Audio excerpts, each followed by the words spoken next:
میرے خیال سے ثاقب نثار کو چاہیے کہ پاکستان آئے، جس طرح ہم بیٹھے نا اسی طرح ایک میڈیا کی پریس کانفرنس کرے اور اس سے ثاقب نثار اسی طرح کے سوالوں کا جواب دے.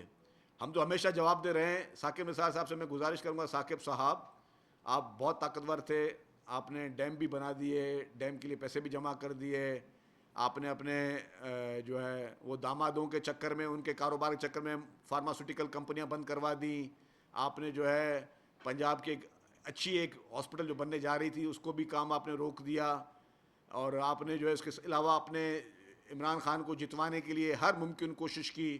آپ نے اپنے مخالفین جو پی ٹی آئی کے مخالفین کو چن چن کے ڈسکوالیفائی کیا. پھر آپ نے ڈیم فنڈ کے ناموں پہ بہت زیادہ چندے جمع کیے، بہت انٹرنیشنل دورے بھی کیے. پھر آپ نے عمران خان کو صادق اور امین کا بھی لقب دے دیا.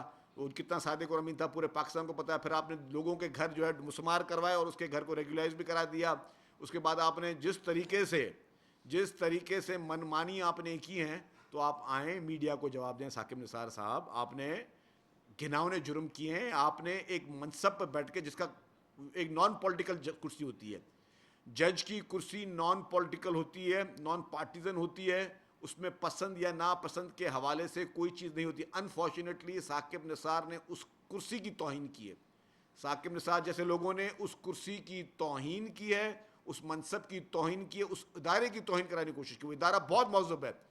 ہماری نظر میں، پیپلز پارٹی کی نظر میں سب سے زیادہ ہم کہتے ہیں کہ آئین مہذب ہے، اور آئین جو کہ پارلیمنٹ نے بنایا، اس کے بعد پھر ہم عدلیہ کو مہذب سمجھتے ہیں. لیکن اگر اس عدلیہ میں اس طریقے کی کالی بھیڑیاں ثاقب نثار ٹائپ کی آئی ہیں تو they should come and face the allegations. اور ان کے جتنے روابط، ان کی آڈیو ریکارڈنگز ثاقب نثار کی آ چکی ہیں. اس سہولت کار بنے ہوئے پی ٹی آئی کی کسی سے چھپی ہوئی چیزیں وہ.